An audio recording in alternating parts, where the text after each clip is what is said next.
Welcome, fellow truth seekers, to our cosmic corner of the internet. Today, we are honored to bring you a profound and transformative experience with the renowned Andromedan contactee, Alex Collier. But before diving into cosmic wisdom, we kindly ask you to lend your support.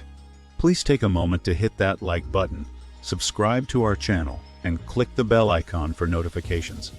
Doing so, you help us amplify Alex Collier's knowledge and reach a wider audience. Together, let's ignite the awakening of consciousness around the world.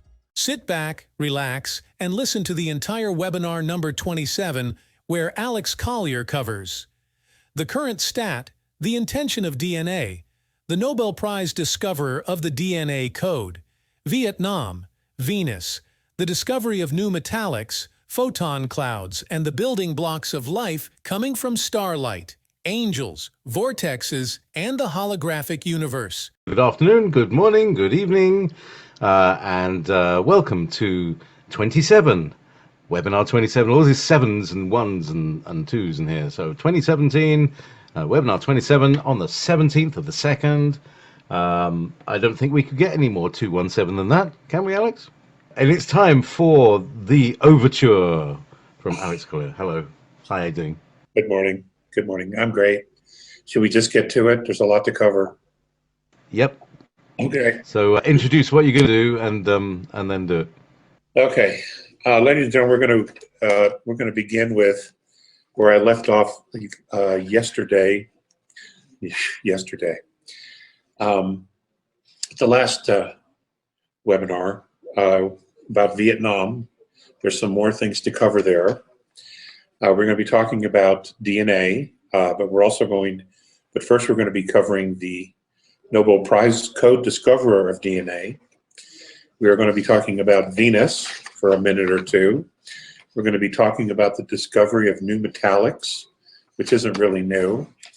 We are going to be talking about photon clouds, the building blocks of life coming from starlight, and then we will get to our headline about the intention of DNA, yes, that's basically the best way to say it.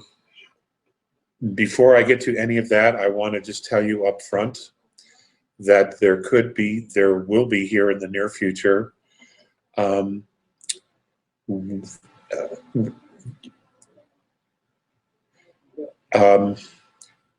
I will have to take some time off from doing webinars.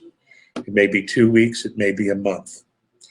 And it's for personal reasons, and I apologize for that. But there is, at this point, no way of getting around that. Okay, so I'm letting you know up front. James and JP will know as soon as I have a schedule, okay? So I just wanted you guys to know that up front. I also want you to know that I absolutely support and am so incredibly grateful for your support, because without you, it would just be an incredible hardship. So thank you, and thank you to JP and to James for continuously supporting me, and a few of you out there, you know who you are. I don't know if I should mention your names or not, but thank you. Okay, so as you know, in the last webinar, for those of you who have seen it, we talked about some things that were going on in Vietnam. And I have some firsthand knowledge of this myself, and that's all I can say. But I received some correspondence from someone whose family is from Laos. And I want to read you this piece of this correspondence. It's very short, but it's absolutely worth noting, because there is just so much more to that part of the world and the jungles there. And if you have gone to YouTube, there are several videos where it's in Southeast Asia, Laos, Cambodia, North Vietnam, South Vietnam, southern China, Thailand, in the dense jungle areas. There are videos where people have taken pictures of these very strange beings living in these jungles. Some of them are 25 to 35 feet tall. It's quite extraordinary.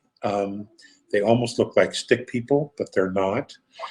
I saw a video of a being that looked identical to one that was apparently walking along apartment buildings, along the walls and climbing up apartment buildings and over roofs in Eastern Bloc countries. Quite remarkable. But anyway, to get to this correspondence. Hello, Alex. I just wanted to know that I was very excited to hear you share about other races in Southeast Asia that was encountered during the Vietnam War. My family's from Laos, and they were directly involved on the Ho Chi Minh Trail during that era. But my people have known to encounter strange beings living in Laos for a very long time now. There were 3 beings that I remember hearing about growing up that my people encountered was ape-like beings. Now, ladies and gentlemen, in Vietnam and Laos, along Cambodia, Laos, these were known to the GIs as rock apes. They were very, very muscular, about 5 feet tall, and they had a precedent for throwing rocks. Some of these apes were invited to the New York Mets spring camp for pitching, but they just didn't make the cut, unfortunately. But that's how good they were at hurling rocks, I should say. That's a joke. But nonetheless, that's what they were known to the GIs as rock apes. And they encountered them, and they were incredibly aggressive. And we're not told much about them, frankly. So, was ape-like beings, which have many stories about them. There were magical goblin-like creatures, which my own family members have encountered face-to-face, because these beings like to steal the souls of people. A lot of shamans interact with them to free the souls.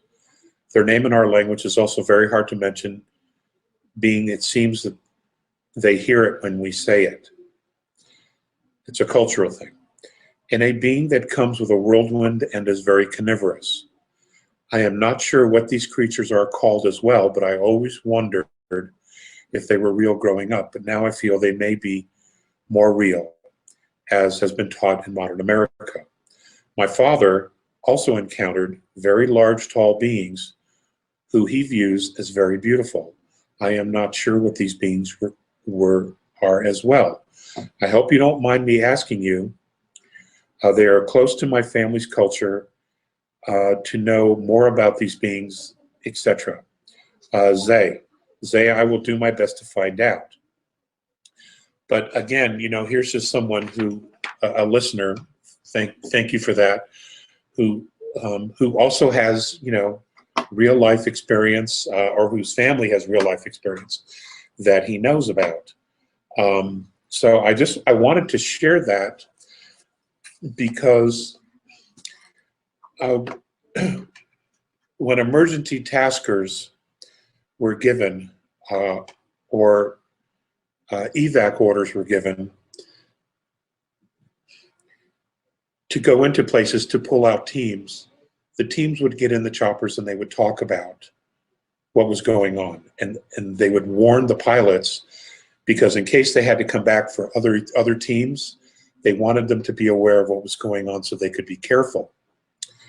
Now, after the war was over, there were teams that were operating in and out of Laos and in Cambodia, unofficially. Officially, we weren't there, that were going in and they were tracking POWs, they were mapping POW camps, etc. Teams were dropped on the ground often Of course, this was all black, and they would encounter some of these beings. And taskers were given to go in and pull them out immediately, right away. There were certain areas where no one would go, not even the Vietnamese. They wouldn't build camps in these areas because of these non-Earth beings, okay, who were incredibly territorial. So I just want you to know there's a lot more to this story. And it's worth noting because many of the groups that are there, the family pods of these groups, the A's have talked to other fourth density beings about what would we do with these beings, because some of them are basically unknown as to where they come from. Okay? Now, we're going to go back in time for a minute to Francis Crick. Francis Crick is an English scientist who is most noted as being the co-discoverer of the structure of DNA, along with Mr. James D. Watson in 1953. What's interesting about this is that both of them were given the Nobel Peace Prize in 1962 for physiology of medicine. Mr. Crick, at that time and continuously afterwards, talked about how they had discovered certain things within the DNA that simply weren't Terran. They weren't us. They were extraterrestrial. And they knew they were extraterrestrial, but they were continuously silenced about that for years and years and years and years and years. So I thought it was notable to mention that this goes back to the early 50s where they knew. Okay? Now, we're going to talk a little bit, we have a little bit of a Nibiru news, aka Venus news. Just in case you all forgot or thought that I had forgot. Several astronomers, professors of astronomy here in the United States, one from Rochester Institute of Technology, another from Cornell, were doing a sabbatical down in Australia. And they were there for a series of lectures, and as they were roaming around on their own free time, they wandered into a lecture from a noted astronomer down there in Australia who was talking about Nibiru. And this was in 2013. As this was going on, they were talking, they were looking at it, and they were listening, they were taking some notes, and they didn't quite know what to think of it. So for the past 2.5 to 3 years, they have been researching this on their own here.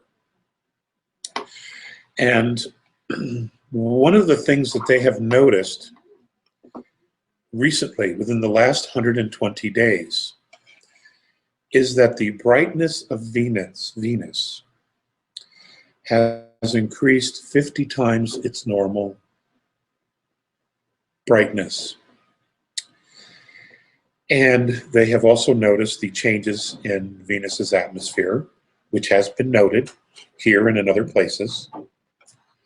And they are absolutely convinced that it's because of Nibiru. And they think that it is going to be seen visibly here sometime between July and August. And I mean, you know, maybe it's because things have changed because we have a new president, a new administration. Maybe this is why we're going to start seeing more and more information about this, about what is going on, in fact, within our solar system. But these professors, they're all over it. And I will forward this article to James, if he would be so kind as to put it up on the website. Now, staying within our solar system, we have something else that's interesting. Harvard University, a scientist has claimed to have succeeded in creating atomic metallic hydrogen. Now, this hydrogen is said to be metallic. It is light like plastic, but harder than titanium. Can be made in abundance. They're testing whether or not it's going to be stable. And the reason I mention this is because this isn't a new discovery. They're only telling us about it now. So let me explain. For 2.5 years, CERN has been targeting the south pole of Saturn. And the reason for that is that the poles of Saturn move opposite each other. The North Pole goes counterclockwise. We know about that. We've seen pictures. We have seen next to Jack about the South Pole. And it turns clockwise. Well, what happens is they generate power, energy. And what's fascinating is that this energy is being contained inside a very large block of metallic hydrogen. And they know it's there. They have been trying to get to it. And for some reason, CERN has been targeting the South Pole of Saturn to try to extract some of this material and or send equipment into that area within the planet of Saturn to extract this metal. There are very large benevolent craft now blocking CERN from getting into Saturn or even attempting something this stupid. It is absolutely amazing the incredible risks that they are taking with CERN. And you have to ask yourself, exactly who is running the show here. And it's clearly not us. But nonetheless, I thought that that was important to note because it's yes, they're opening portals, but they're also doing other things with it. And one of those things is Saturn, and whatever it is that they're attempting to do to capture or grab some of this material is simply not going to be allowed. And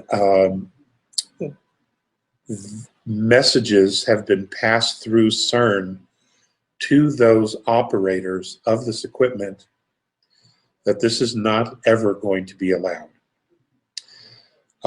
So where it goes from there, I don't know. But I thought that that was worth noting. On another note, there is a professor of psychiatry at Harvard University as well.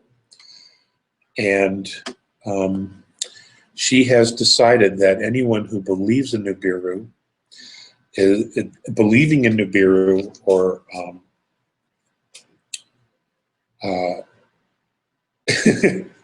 investigating Nibiru is now a mental illness. And, like Agent Orange, post-traumatic stress syndrome was once considered a mental illness. Abductions was once considered a mental illness. I mean, it goes on and on and on. But now a belief in Nibiru is a mental illness. And that shouldn't be too hard. Professor of psychology, Nibiru, mental illness, something should come up. Okay, I saw it yesterday. The intention of DNA.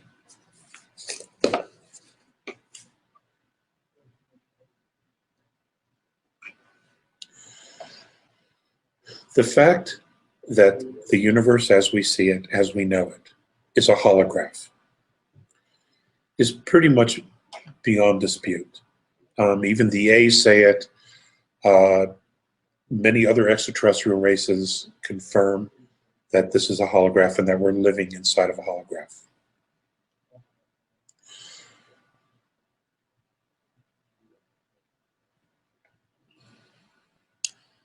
The best way to explain this is to look at the idea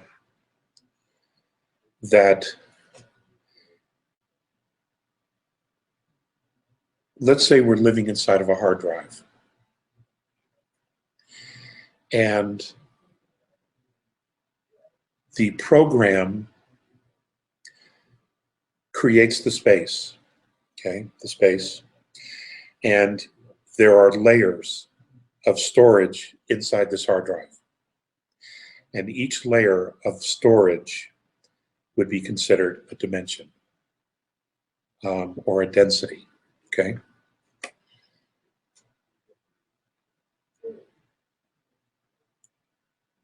When someone decides to put something in the hard drive in a specific place of storage, what happens first is they have to focus an intention, an intentional thought into a specific place. Now, for those of you who have been following Mornay and Faceas's information, I have shared this story years and years ago. There was a time and a place there they took me on Mornay's ship, and they caused the wall to become transparent. And we were somewhere in the galaxy where it was very dark. There weren't a lot of stars. There was barely anything. And I remember thinking to myself, I was standing next to Faceas, there's nothing here. And Faceas immediately looked at me and said telepathically, because he never spoke, that's because no one has focused intent here. Okay, I didn't really understand that.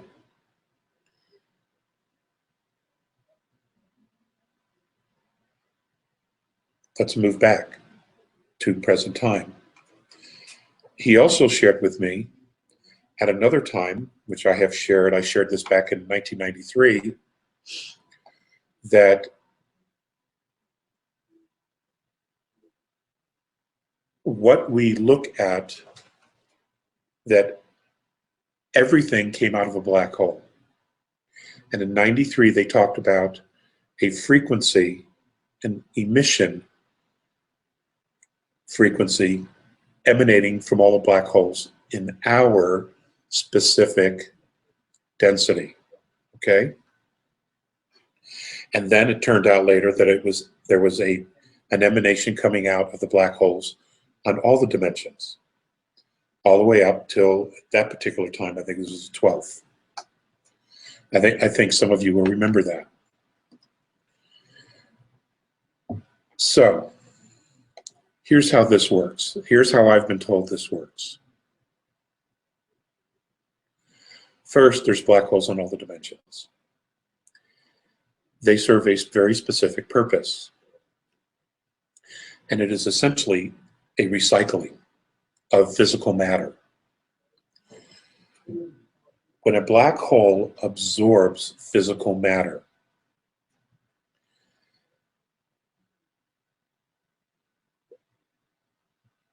the physical matter essentially returns to its primary state, which is nothingness.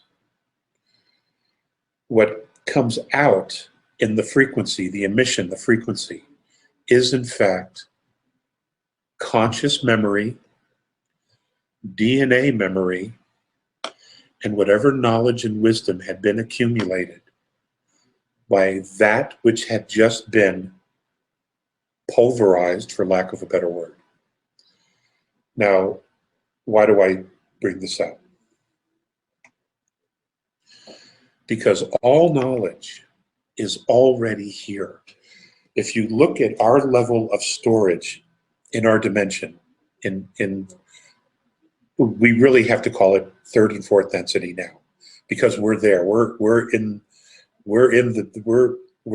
beyond being just in third density. We are now partially in fourth. Some are fully moving into fourth. So we're there. It's like 3.8, okay, at this point. Okay, 3.8 to 4.2 density. That's really where we're at. All the knowledge we need is here. How is that possible? Well, because that information is released from black holes and it's put back into our space. What happens is that when we as individual consciousnesses create an intention and we focus that intention, it doesn't matter where it is, it doesn't matter how it happens, but when we focus that intention, we create a gravity field. That gravity field creates a quantum wave. And what happens is you begin to pull photons, protons, atoms, which form DNA, as well as sunlight, which is paramount to this, as well as sunlight, starlight, okay, starlight. And what happens is it begins to physically manifest your intention. This is how it works. Now, physical matter that goes into a black hole, where that physical matter goes is to a lower dimension. So in other words, the matter that is destroyed in fifth goes to fourth. That which is in fourth goes to third. And what happens is the actual building blocks go from fifth to fourth. This, if you recall, God, this is so hard to explain because there's just no words.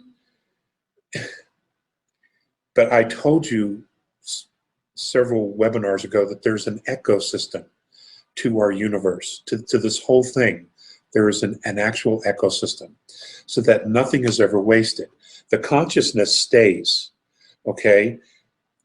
But the actual building blocks, they recycle and they go to a lower dimension.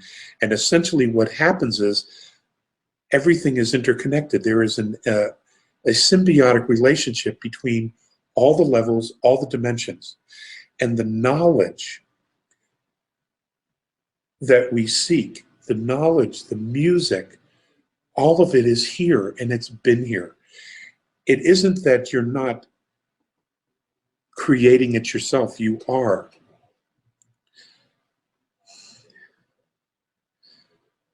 But since forever, from the very beginning, whenever that was, the knowledge that we seek is here. It's all around us. What happens is that when we clearly focus on what we want, when we clearly focus on a very specific intention, what happens is the universe responds. You create a gravity wave first. That gravity wave will start to physically turn and it will pull to it that which it needs to create your intention, whether it be physical or not. It creates a wave. It pulls photons, protons, atoms. It then eventually creates that quantum wave of actual consciousness where it then becomes DNA. And it attracts and builds physically what it is that you want. Now, I know this is simplifying it, but I don't know how else to simplify this. But this is the power that we have. AI can't do this. No way can they do this. Physical beings that do not have conscious soul cannot do this. We do this because we are spirit, because we are soul, because we have a quantum field that goes from wherever the actual source is through the dimensions to this point here. Now, I've heard it said by some that we cannot live simultaneous dimensional realities.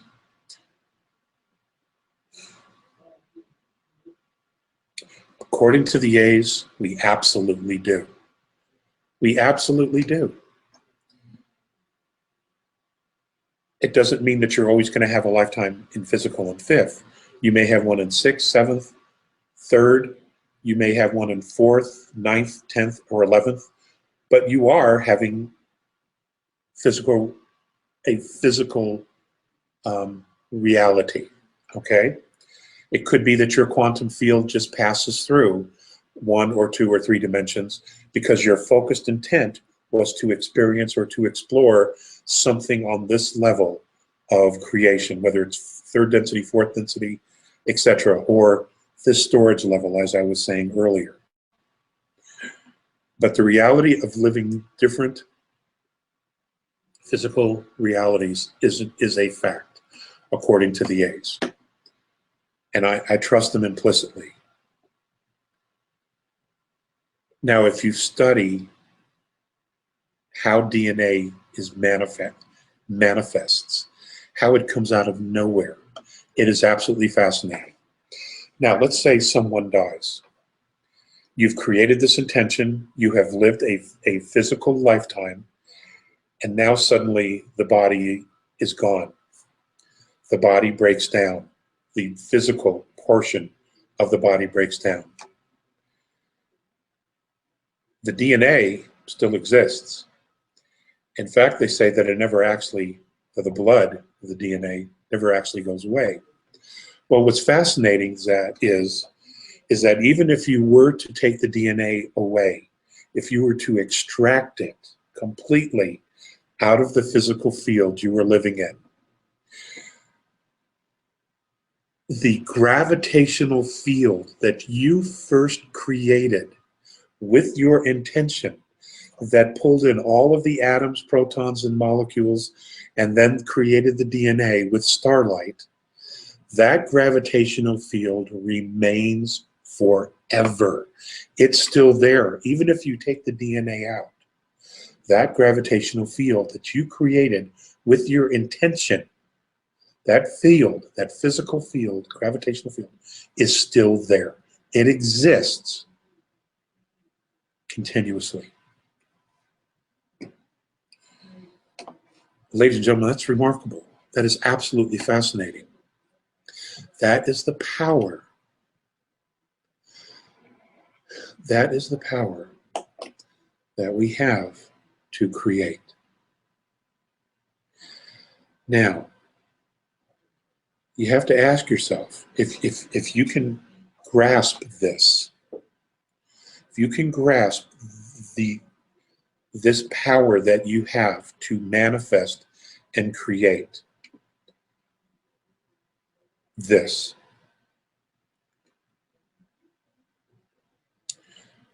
then you have to ask yourself, why am I constantly being told that I'm powerless? Why am I constantly being told that I have to live by someone else's rules, whether it's dogma or government? Why is it that I have to surrender my sovereignty, my individual liberty, my consciousness, my intuition, my knowing what's right and what's wrong to a higher authority? Well, the reason for that is that those controlling this reality can't maintain it. They can't physically manifest it. They are literally living off of us. So what they do is they create a reality, a conscious reality, which they get us to buy into, making it more physical so that we become more physical and more dense. Then they fill our heads with dogma and absolute horseshit, bullshit, nonsense to get us to believe that, well, this is just the way it is. This is how it is. And the more you buy into it, the more solidifying you make that reality. And what happens is we are encasing and entrapping and enslaving ourselves into a dimension that others, beings who are not us, who don't have soul, are living off of, because they themselves simply cannot create it. To be totally self-confident and free, to unconditionally be responsible for oneself, without some higher, without being coerced by some higher authority. When you look at the holograph of what, if you look at the entire universe as a holograph, irregardless of the dimensions, and you look at the idea that we are the ones manifesting quantum waves, we are the ones creating DNA, we are the ones creating gravitational fields that literally magnetize space for the creation of stars and light and life, and that everything we need is already here and has been here from the beginning, then, ladies and gentlemen, you have got to conclude for yourselves that we are, in fact, the programmers, unconditionally the programmers of not only our own life, but of the actual physical space in which we see and we live. It is absolutely not outside of ourselves. We're the ones creating this. We are making it manifest by our belief in it, by our focused intention on it, and by the emotion that we use to manifest this entire field, this density, this multiple densities. It's profound. It's absolutely profound.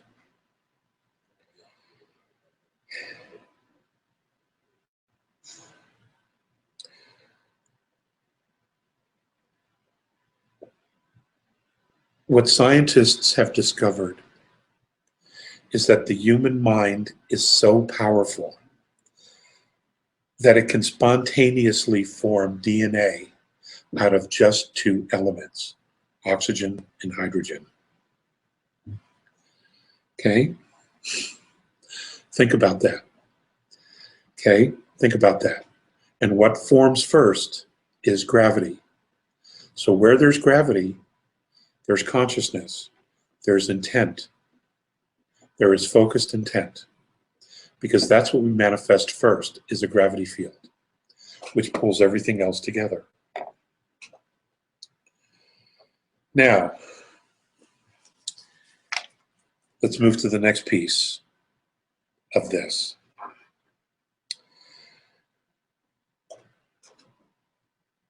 When scientists for years have been trying to discover how the brain works. And they have gotten, as technology has gotten better, they have really gotten an incredibly clear picture of how the human brain works, how the neurons fire, and how electrons in the brain move, how consciousness travels, where it's stored, how the brain grows from infancy to maturity, and also how, because of Alzheimer's and other neurological things, how the brain begins to shut down, and the neurons and the clusters of neurons and everything shut down.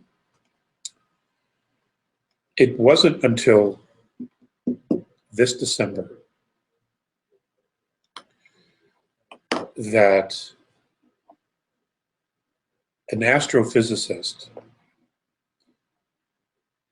looked at this knowledge, this base of knowledge about how the human brain is, how it works.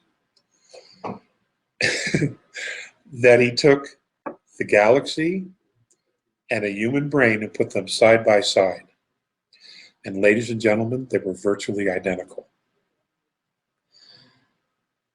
The cluster of galaxies and the clusters of neurons in the human brain were virtually identical. And the way they work is virtually identical.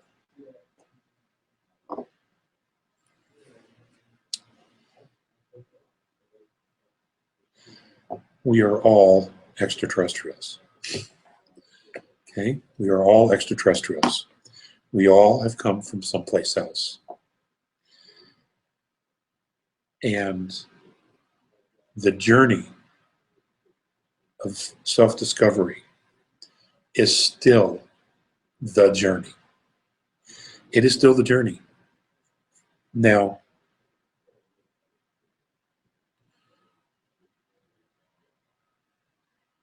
the regressive alien groups that are here, and I don't know all of them. I don't know all of their physiology. I know that some of them are AI,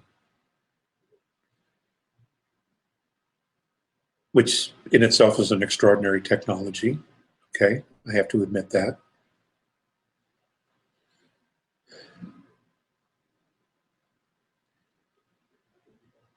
But their intentions are solely self-serving. Solely self-serving.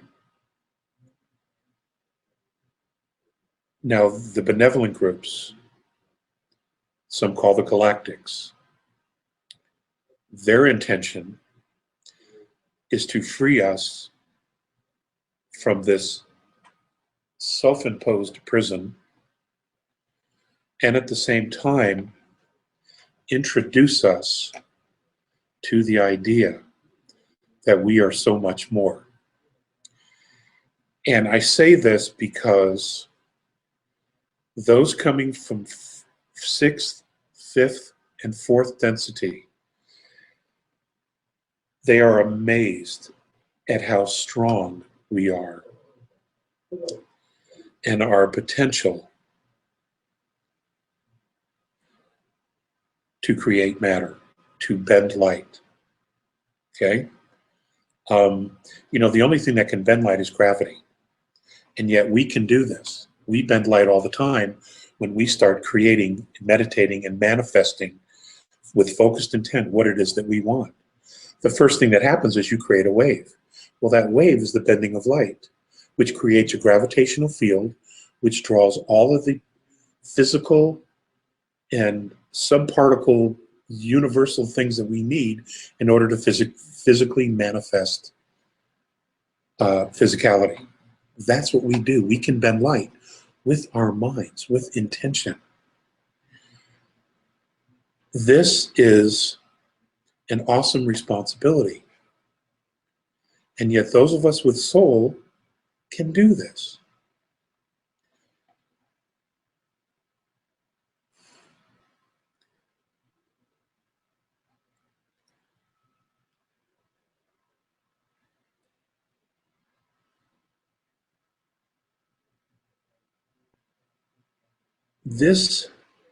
They can't hide this knowledge from us anymore. Okay, because what's essentially happening is that science and astronomy are proving God, for lack of a better word. And what's happening now is that as they begin to talk about it, and you know, there's still some knowledge that they have that's still being suppressed, but as this knowledge is coming out, it is meant to empower us if you're paying attention. Okay? We're coming to a point here, humanity is coming to a point on our tiny little planet where we're going to have to make some decisions about what it is that we really want. And those decisions are going to be, do we want to move into a higher consciousness and free ourselves spiritually, physically? Do we want to take what we know to the next levels? Or do we want to stay here in 3rd density and continue to feed entities that will never have soul and that cannot exist without living off of us?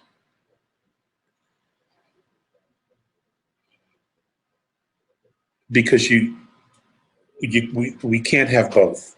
Okay, we can't have both. And there's a hardcore press to try to keep us trapped in 3rd density physicality, talking about the entire poisoned food chain. I am talking about the radiation from Fukushima. There are just so many things that are all going on to try to trap us in this physicality. The decision has to be made here. This is where the decision has to be made. But in order to make that decision, you need all the information. You need to know as much information as you can in regards as to who you really are. You know, one of the oldest questions is, what does it take to change the essence of a man or a woman? And that is know thyself. This is who you are. You are literally starlight. You are literally quantum field. You are literally multidimensional beings. You are literally the benders of light. You are literally the creators of a gravitational field.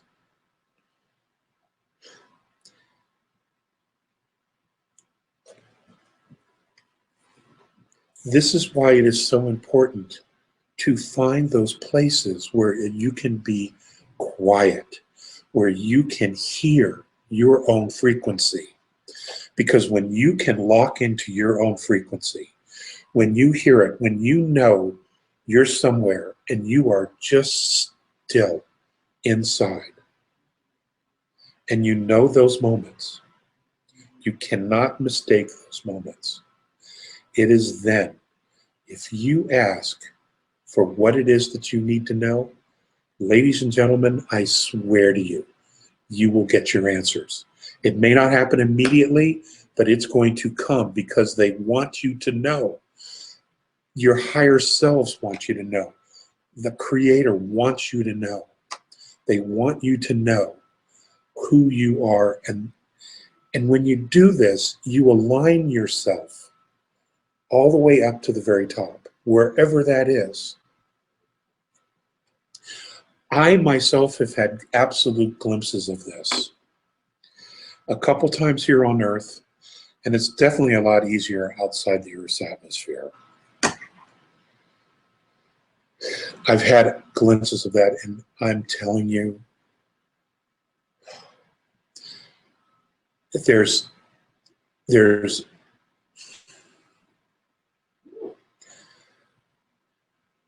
the empowerment, that space of grace is the only way I know how to explain it.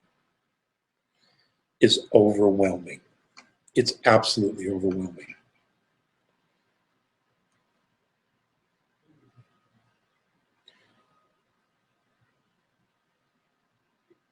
I'm asking you guys to create some time to do that for yourself now, because things are moving. Things are moving very, very quickly. There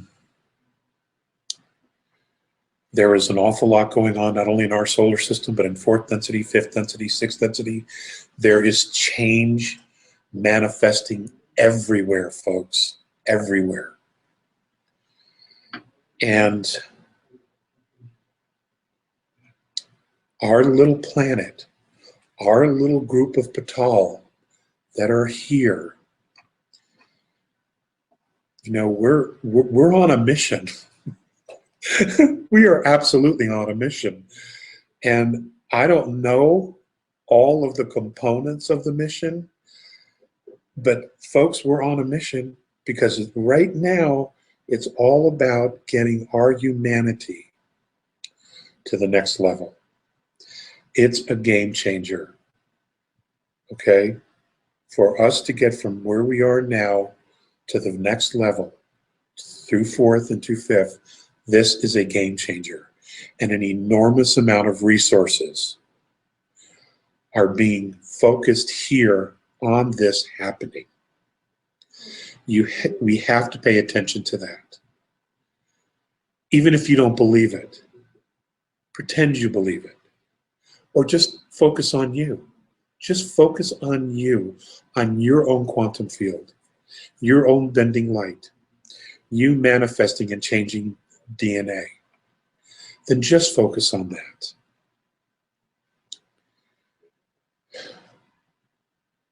I don't want to sound like a broken record, because God, I hate that myself. You know, when people go on and on and on about the same thing.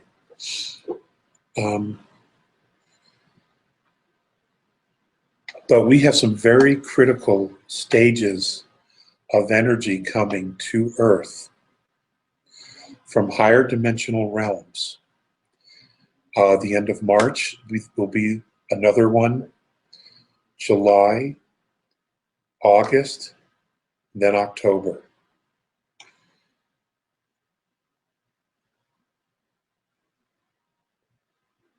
Humanity needs leaders. And it doesn't matter what your education, it doesn't matter your stature, it doesn't matter your standing, it doesn't matter the mistakes you've made in life. What matters is you taking responsibility and standing up and saying, I got this. I'm going to help. I'm going to be a pillar of light. I'm going to hold the frequency here, no matter how fucked up things get on the surface, created by politicians, okay? I'm going to hold the light.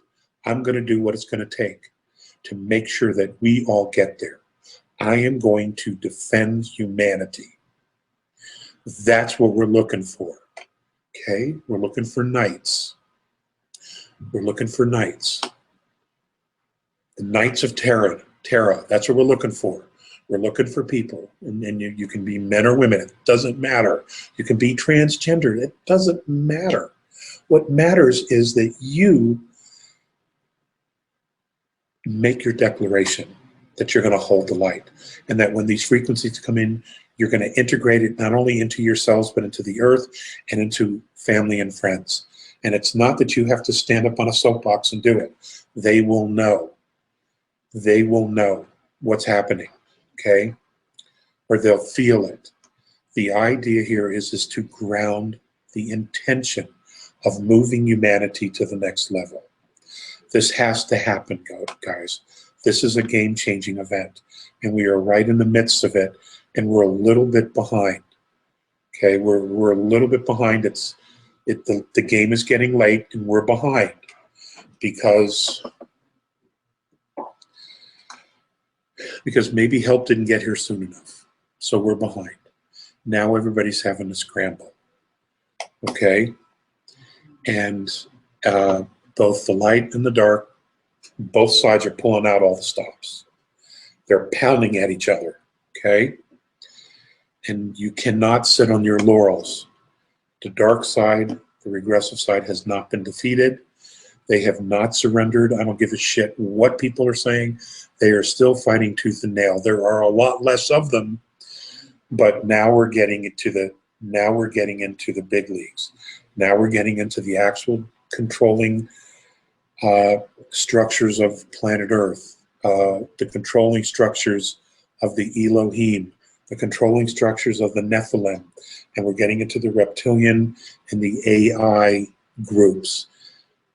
Folks, they're a force to reckon with, okay? It's not over. It is imperative that no one sits on their laurels, that we keep focusing positive light, that we keep expressing love, that we hold light on the planet, and that we make the decision that we will do whatever we can energetically to defend humanity.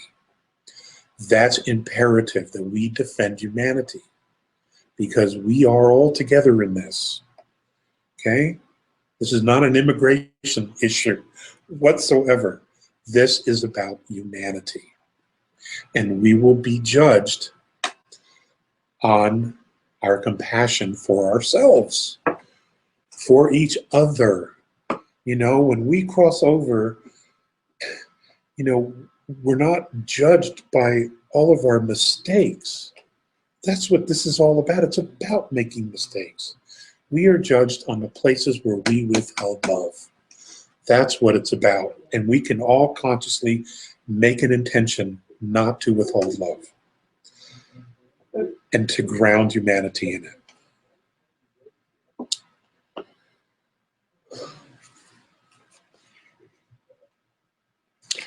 I hope this was worthwhile. I do. I sincerely hope this was worthwhile. JP, are you ready for some questions? This was worthwhile. Oh, heck yeah. Absolutely, Alex. That was stunning. So, where do we go? From Karen Mueller. Mueller. Thank you very much, both of you, for your wonderful work. My question to Alex is, you said in former seminars with you about the disappearances, oops, hang on, it's jumping up and down, about the disappearances of the moon, and it was imminent. Can you please comment a little more about what has happened on that matter since the moon appears to be still here? It's still here. It's still here. It isn't gone. So they were wrong. They were wrong. I don't have an explanation as to why it's here. I mean, it could disappear. It could disappear at any time. But it's still here. Maybe it'll, we got an eclipse coming up. Maybe it might not happen. Anyway, from Hariyan, does Morine have a belly button or not, like Valiant Thor from Venus? And can you explain how a telepathic conversation with Morine would go for everyone to discern? And can you assure the audience you know beyond doubt you are communicating with Morine and not an imposter spirit? Oh, okay. Okay. I've never seen the A's naked, so I don't know if they have a belly button. Okay, they wear uniforms. That's where that goes. Okay. They don't have pin-ups. What? Pin-up girls or anything like that. In the engineering room, they don't have like poses. You wouldn't need, when the women are so beautiful, you wouldn't need a pin-up poster, frankly. All you'd have to do is stick your head out the door and look right or left. Lovely. So, as far as telepathic communication, let's pretend that you're a mother, and you can intuitively tune into your kids. You know when something's wrong. You know when they move into the room, what kind of a mood they're in, and that is because they are a part of you. And on a spiritual level, you connect with them because you're with them all the time. They connect with you. Both of your souls, your energies have emerged into one another constantly because they are dependent on you and you love them beyond whatever words can describe. My relationship with Morine is like that. Okay, he is more than a brother. He is more than a father. He is a friend. He is literally a part of me. So I know when it's him. I have had psychic attacks. I know when other groups have tried to fill my head with stuff through psychic attack or to try to lure me into a place where I will be in danger. I'm well aware. I just don't talk about that stuff, okay? Because not everybody wants to hear it. You know, everybody wants to hear their stuff. They want to know what they want to know so that they can go on with their life and make their life better or empower themselves. They don't want to hear about me per se, okay? So I don't talk about that stuff. But once you've had a telepathic conversation with someone, you'll know. You know their frequency. You know how their mind works. You know the tone of their voice when it's inside of you. You know. Other structures were put in place when I was a kid to make sure that I would always know who he is. I no longer need those structures because I do know. But then I did need those because I was learning. I was learning how to communicate telepathically.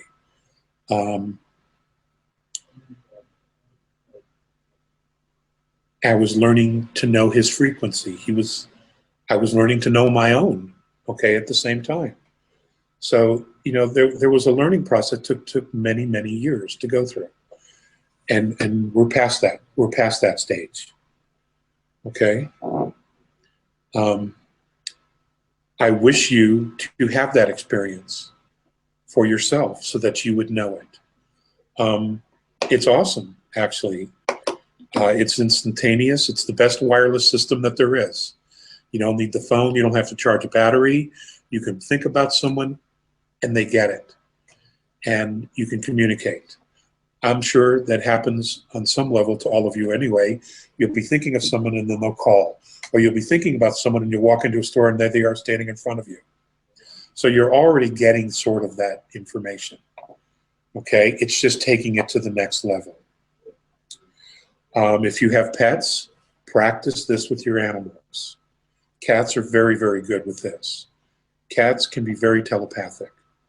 Dogs, you have to work a little bit harder with. But you know, practice with your animals. I know people who do this all the time with their critters. You know, they walk in and they'll go into the kitchen and all they have to do is think that they're going to open up the cat food. Boom, and here they come. They already know, you know, because they get it. So, okay, next question. All right. From Anna Balboa, and very caringly, and we understand, is there anything we can do to help Alex in his personal issues? Just think positively. Hold the light for everyone. Just empower yourself. That empowers me. In empowering yourself, you empower me, you empower JP, you empower all of us. Okay, that's your homework. Absolutely.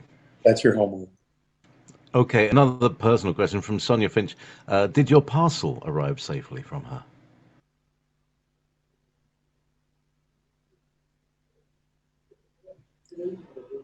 I don't know. I don't know what parcel that would be. So, Sonia, can you email me at Ivanhoe1818 and bring that to my attention? I hope so. Okay. Right, yes. Jeff, do you have any info on the announcement of the ambassador of the Inner Earth Kingdom of Agartha to speak to humanity in Garden City, New York? You know, I have made it a point not to talk about other people's works. And I'm going to hold to that. I'm going to hold to that principle. And I know there's a lot of conflicting stuff out there. I know. I so get it. I so get it. But I'm not sitting around waiting for that to happen. Not for a minute. Am I sitting around waiting for that to happen?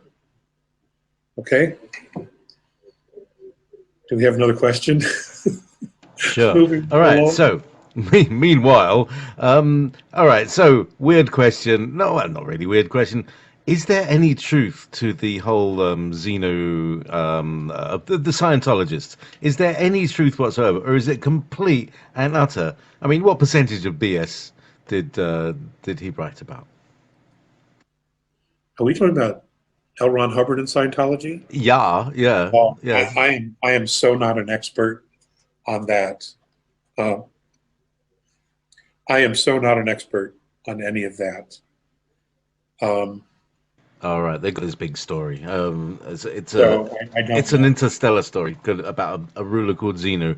I won't bore you with the details. I'll see if I can forward some information to you. Or can somebody send Arnaldo Lerma was a guest of mine, and he's the guy who blew the whistle on the Scientologists. And you have to pay $10,000 to get this story, which is just a sci-fi. Anyway, meanwhile, back in England.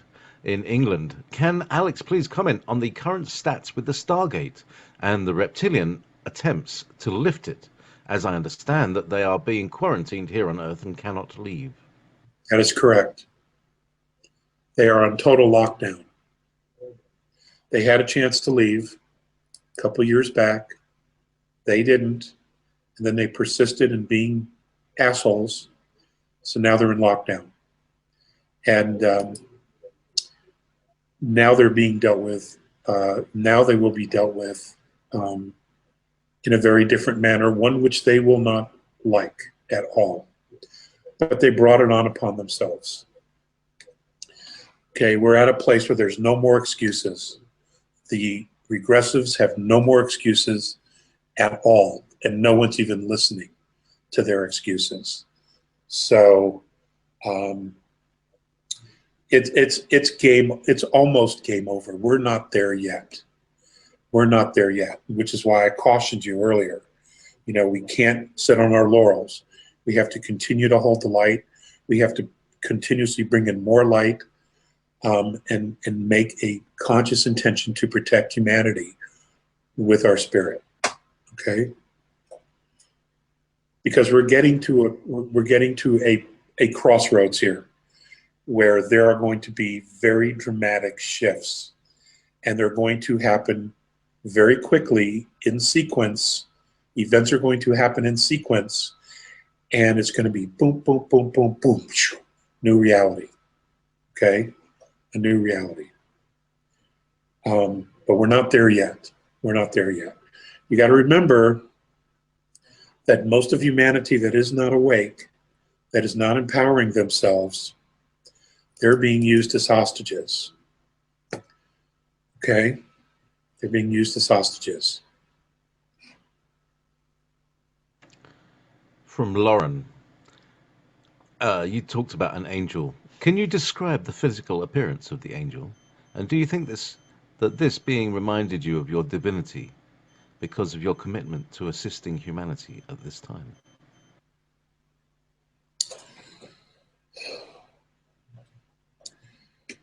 Oh boy, I got goosebumps.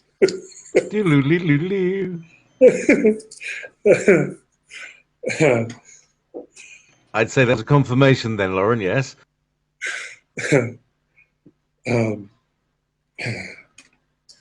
Okay, can I describe her?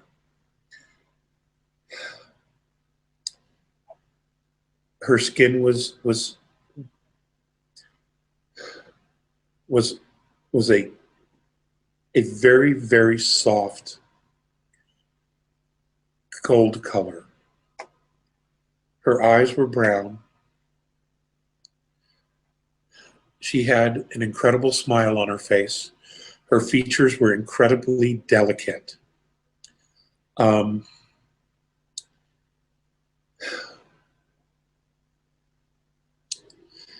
you know the actress Kate Beckinsale? She does those horrible vampire movies. Her features, yeah, she's beautiful. Her facial features were very similar to her, if I had to compare it to someone. Her hair was light. It was hair, but it was like strands of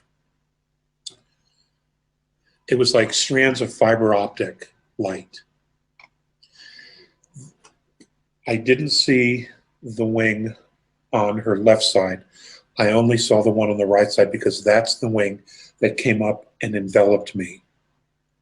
I never actually saw her hand, though she had one, because it was wrapped around my waist. She held me like I was a piece of paper. Her strength was remarkable. And I felt her personal strength, her inner strength. It was just remarkable. She was so calm that I was calm, that I became calm. And once I reached that space of calm, the difference between how I felt with her and looking down at myself, it was like trying to bridge. It was like trying to jump across the Grand Canyon. The disparity was so great that I will forever be moved by that. Her voice was almost musical. Her voice was almost musical. Yes.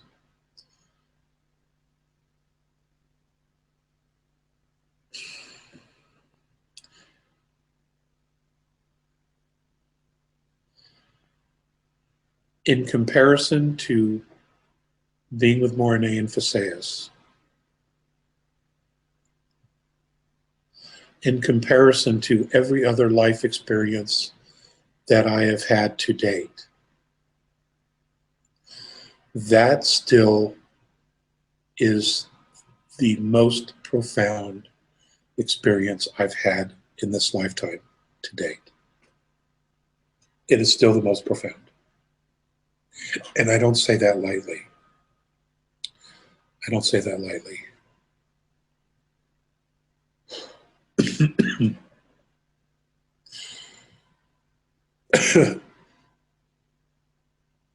I wish it could last. I wish it could last. And it just, you know, the English language is so limited.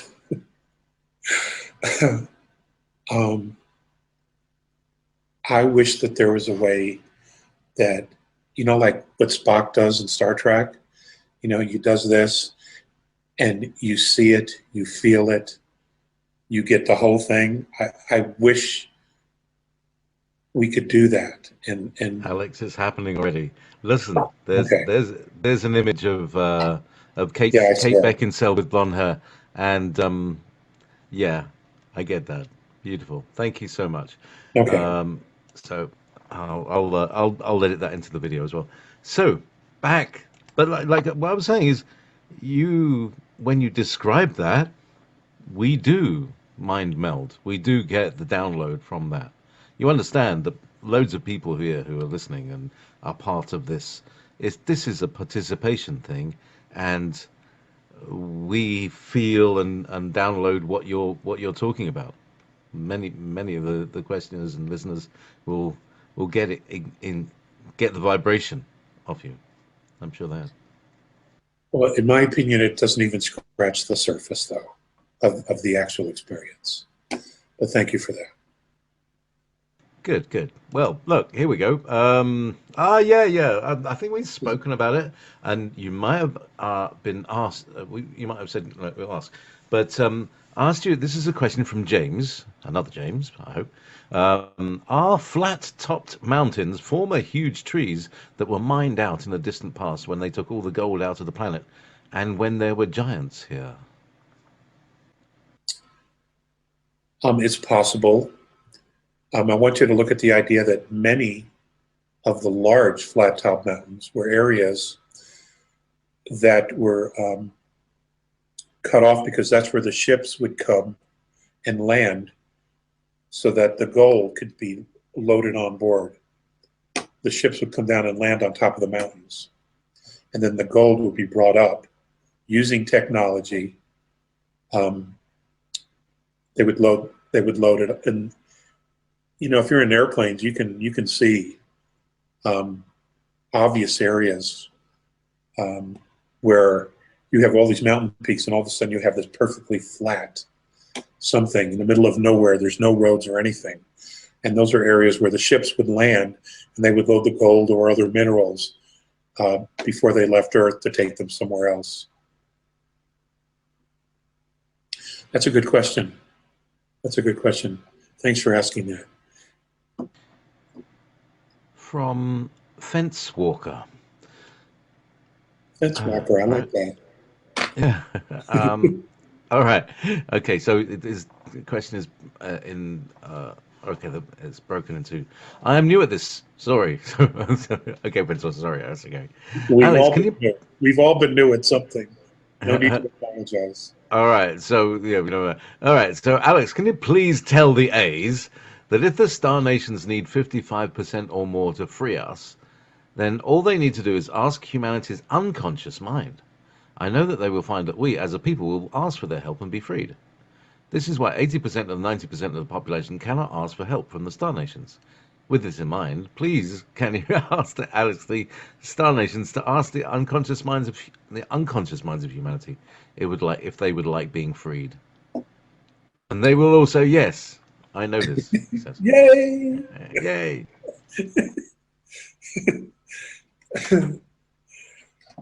I will pass that along. Fence Walker, I will pass that along. We haven't heard from Mike Kelly. So you got one up there yet? Well, there's a Mike. I don't know if it's Mike Kelly. Well, it's a good question. Anyway, so all right, from Ingrid. I understand that the original humans from Atlantis no longer wished to serve as slaves and escaped Atlantis and moved to Lyra, which was in Oceania. Any ideas on that? Okay. First there was Lemuria. First there was Pan, then Lemuria, then Atlantis.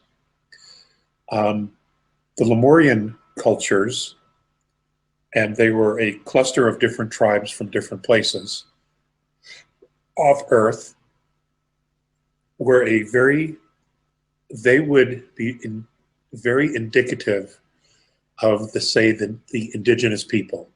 They lived off the land. They weren't into materialism.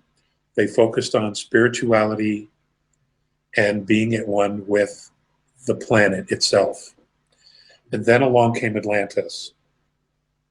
Atlantis was very highly technical. Many technical races came because they were drawn to the idea that it was a place where star nations could come and they could trade technology as well as other different types of knowledge. Materialism was very prevalent in Atlantis, which is similar to Western society today. That's what I've been shown. And that technological, materialistic group of cultures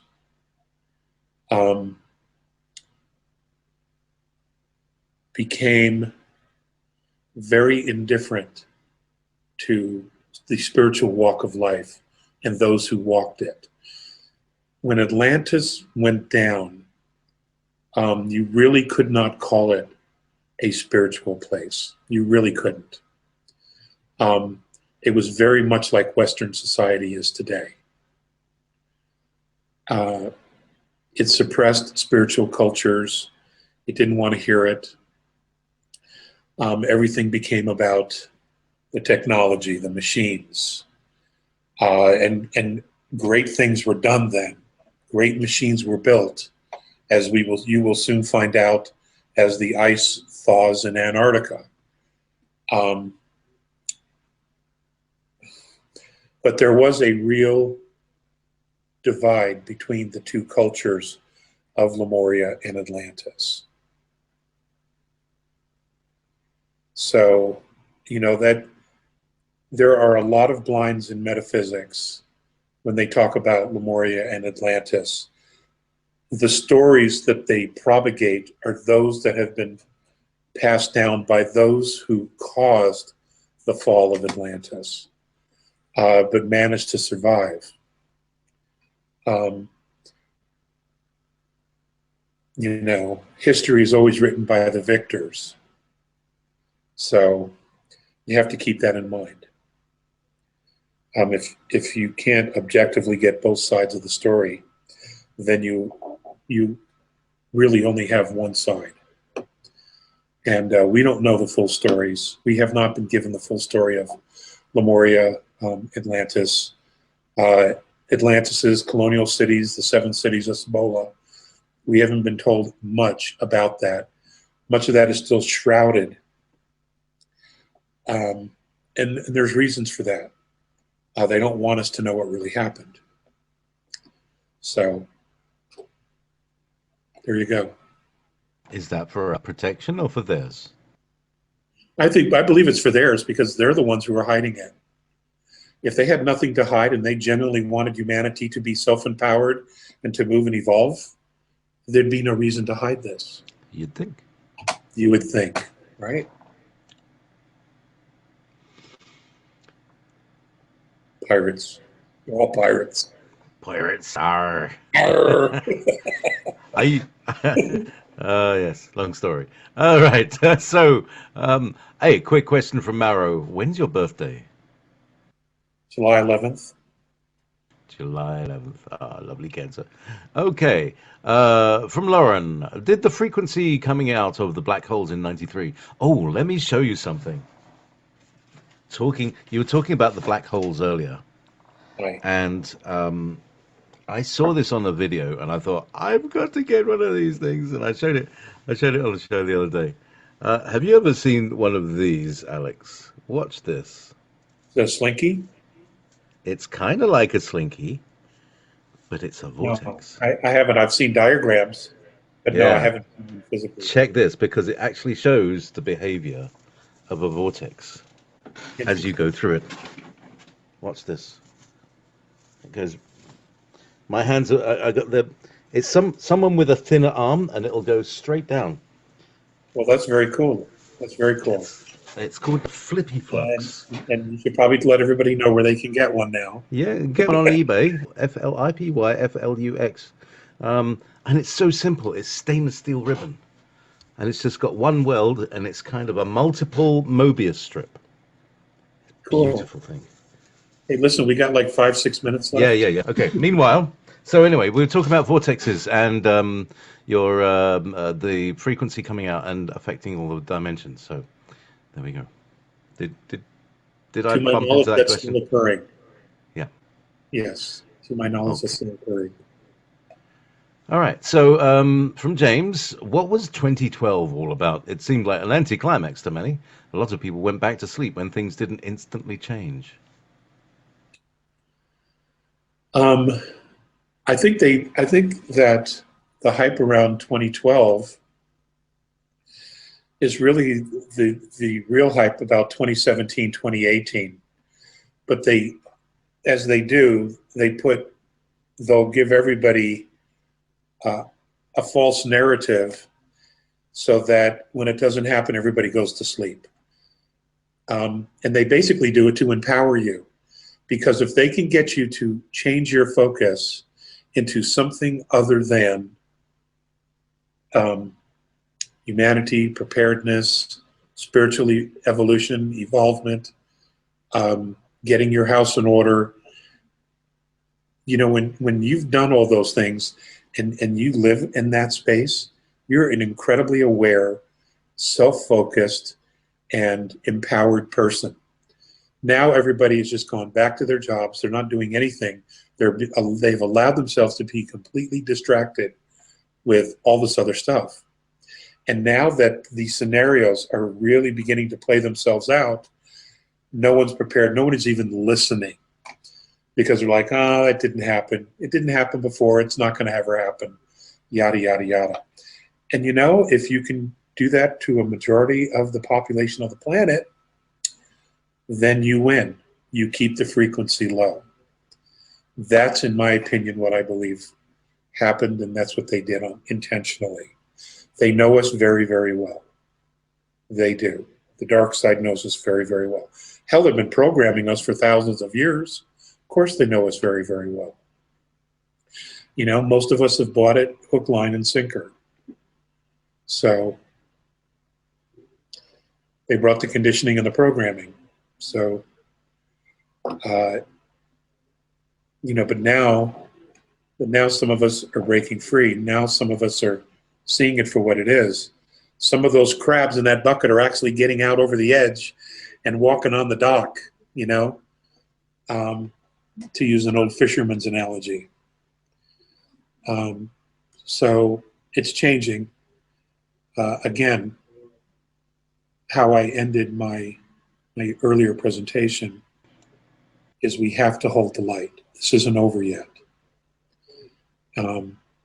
We need everybody to hold the light, ground the light, and to make a conscious intention to protect humanity.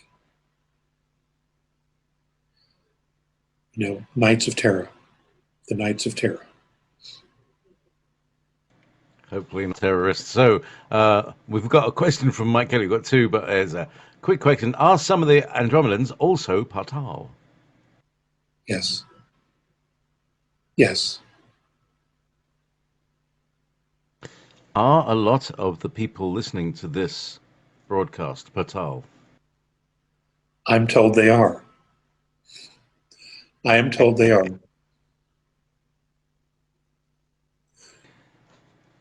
What can you say after that? You'll figure it out. You will figure it out. I don't need to walk you there. You'll figure it out.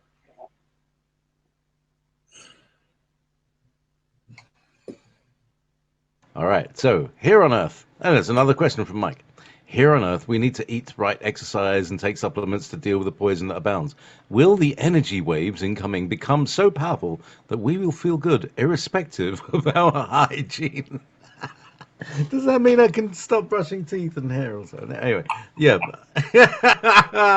Yeah, no, I'm sure he doesn't mean it exactly like that. But, will there come a point when we're just kind of so effluviant with our own beingness that we just form our reality and everything else falls off as imperfection? Mike, that's an outstanding question, as most of your questions are good. Having never been through this before myself, I don't know. I don't know if I'll have to not use deodorant anymore. I don't know. You had an earlier question about crystalline. Do we, as our bodies become more crystalline, do we get heavier or lighter? We become lighter, in fact.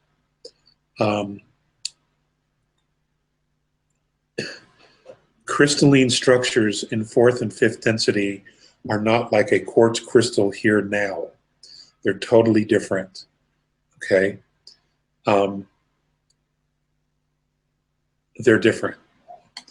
But again, I'm going through this just like you guys are. So I don't know. Ladies and gentlemen, my time is up. And the next group are already here. Waiting for the room. Guys, I love you. Thank you for your support. Thank you for the donations. Those of you who send them, you have no idea how it helps.